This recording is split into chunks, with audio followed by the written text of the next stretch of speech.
안녕하세요 여러분, 원남보조기 사용설명서 손팀장입니다. 살다 보면 누구나 처음 마주하는 것에 대한 어려움을 느끼죠. 심하게 긴장하기도 하고요.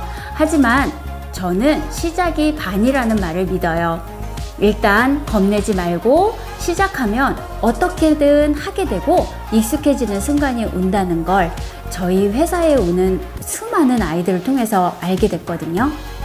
그러니까 보조기 처음 시작하게 될 때 쫄 필요 없다는 거, 그리고 아무리 해봐도 너무 어렵게 느껴지면 언제나 저희가 도울 준비를 하고 있다는 거 꼭 알아주셨으면 좋겠어요.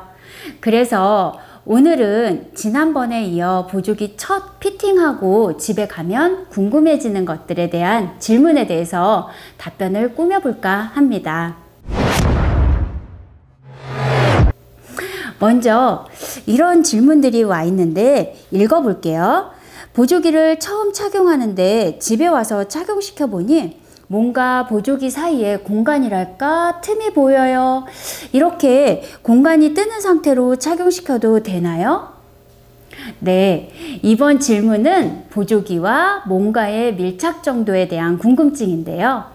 보조기를 처음 착용하게 되면 대체로 보조기를 꽉 조이지 못합니다. 숙달이 되지도 않았지만 보조기와 적응해야 하니까 저희가 원래 착용해야 하는 지점보다 약간 더 느슨한 위치를 지정해 주거든요. 처음 적응할 땐 검은색 선까지, 그 다음에 익숙해지면 빨간색 선까지 조금씩 아마 다들 아실 거예요. 그래서 처음에 좀 느슨하게 착용하게 되니까 그 느슨한 만큼의 공간이 생기게 되는 거라 걱정할 필요가 없는 부분입니다. 나중에 보조기를 꽉 조이게 되면 그런 공간은 없어지게 되죠. 그런데 간혹 우리 아이는 보조기를 꽉 조였는데도 공간이 남아요 라고 말씀하시는 분들이 계세요. 그런 경우는 아직 뼈가 다 밀려가지 않았기 때문에 생기는 현상이라고 보시면 돼요. 보조기를 채우라는 벨크로 선까지 꽉 채웠지만 뼈는 그렇게 금세 밀려가지 않기 때문에 그 공간이 비어 보이는 건데요. 저희가 보조기를 제작할 때는 일단 3점압으로 교정을 해서 휘어져 제 위치에 없는 뼈들이 정상 위치까지 밀려갈 수 있도록 공간을 확보해 둔 것이라 틈이 생기는 거예요. 그러니까 계속해서 보조기를 착용하다 보면 서서히 회전 변형된 몸체와 뼈가 제 위치로 밀려가면서 자리를 잡게 되고, 그러면 보조기와 공간도 사라지게 되는 걸 보게 되실 겁니다. 그러니까 조급하게 마음 졸이지 마시고 기다려 주시면 됩니다. 다음 질문은 교정각과 진료에 대한 질문인데요. 들려드릴게요. 저희 아이가 보조기 처음 착용하고 적응 중인데요. 2주 뒤에는 교정각 보기 위해 진료 예약이 되어 있는데 그동안 잘 착용하지 못하면 병원 진료도 연기해야 할까요? 일단 보통은 이런 경우엔 병원 진료를 연기하지 않습니다. 교정각 확인은 보조기를 착용하고 바로 당일에도 하는 경우가 있어요. 또 어떤 경우에는 개인 사정에 따라서 2주가 아닌 한 달 정도 뒤에 보는 경우도 있습니다. 그런데 이런 특수한 경우 말고는 대체로 착용한 날로부터 2주 뒤에 교정각을 확인하는 게 정해진 루틴인데요. 그 이유는 보조기를 착용하고 교정각을 확인하기 위해선 보조기 벨크로를 완전히 꽉 조인 상태에서 엑스레이를 촬영하게 되는데, 이때 뼈가 뻣뻣해서 천천히 밀려가는 아이들에게 갑자기 보조기를 꽉 조이면 너무 힘이 들기도 하지만 자세도 좋지 않은 상태에서 촬영을 하게 되요. 그러면 교정각이 제대로 나오지 않을 수도 있기 때문인데요. 그래서 되도록이면 2주 정도 적응을 하고 보조기를 착용한 자세도 어느 정도 고쳐 잡게 되면 교정각을 보는 게 좋습니다. 그런데요, 간혹 예외도 있습니다. 만약에 보조기 착용 시에 뼈가 너무 억센 경우이거나 척추의 각도가 너무 큰 경우, 그리고 회전 변형이 아주 심한 경우에는 보조기와의 적응 기간을 좀 더 늘려서 교정각 확인을 좀 더 여유를 두고 하기도 합니다. 그런데 아이가 처음 일주일간은 보조기 착용을 잘 못하다가 이제 겨우 적응해서 차는 중인데 일주일만 차고도 교정각 확인이 가능하냐는 문의도 많은데요. 괜찮습니다. 보조기는 한번 적응되면 속도가 빨라지기 때문에 검사 받으실 수 있어요. 또 이외에도 보조기 적응하는 기간에 우리 아이가 계속 느슨하게 보조기를 착용하고 있었는데 엑스레이 찍을 때도 그렇게 똑같이 느슨하게 하고 촬영해야 되는 거 아니냐는 질문도 있거든요. 그럼 안 됩니다. 보조기는 아이의 휘어진 척추뼈를 세우기 위해서 그만큼 압력을 주고 제작한 것이므로 교정각을 확인할 때는 임의적으로 느슨하게 찍는 게 아니라 확실하게 조여서 촬영을 해야 합니다.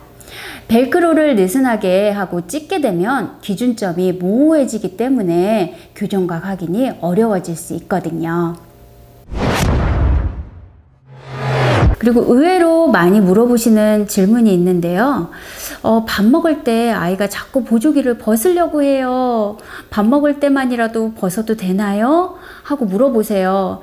참 이런 질문들은 많이 안쓰러워요. 식사할 때만이라도 벗고 자유스럽게 밥 먹으면 얼마나 좋을까 이런 생각들 많이 드시죠. 그런데 이렇게 하게 되면 우리 아이들이 엄마 나 밥 먹었으니까 소화시키고 할게 아니면은 조금만 더 쉬었다 할게 이렇게 하면서 엄마와 또 엄마는 이제 잔소리를 한다. 아이는 나 조금만 할 건데 엄마는 왜 자꾸 이렇게 해 하면서 잔소리 지옥으로 빠지게 되거든요. 그래서 결론은 되도록이면 보조기 탈의하는 시간은 운동할 때, 샤워할 때만 하고 식사 시에는 조금 안타깝고 안쓰럽더라도 벨크로를 최대한 느슨하게 하고 밥을 먹자입니다.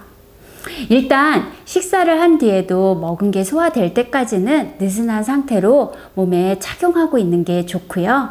그건 집에서나 학교에서나 마찬가지예요. 식사 후엔 화장실 볼 일도 보고 소화도 시킨 후에 다시 벨크로를 꽉 조여주면 좋습니다. 그런데 이때 만약 너무 입맛이 땡겨서 과식을 했다면 그럴 때는 조금 융통성을 발휘해야 되겠죠.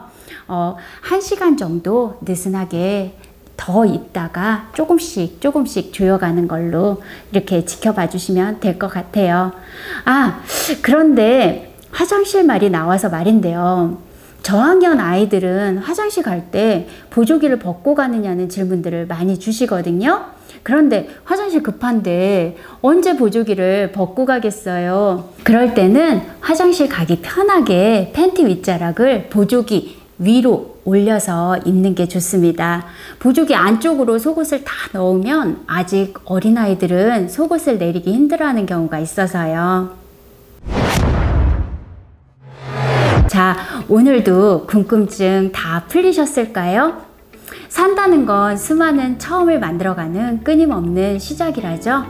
어떤 미션을 해결하면 그 다음 미션이 주어지는 게 우리 인생인데요. 보조기는 처음 하는 적응이 어렵지 적응 후에는 끝없는 뒷심과의 싸움인 것 같아요. 마음 먹은 것은 끝까지 해내겠다. 초지일간의 마음으로 우리 아이들 오늘도 보조기의 벨크로를 바짝 조이고 운동도 거르지 말고 어려운 시간 잘 넘어갔으면 좋겠습니다. 그럼 우린 다음에 또 만나요. 안녕.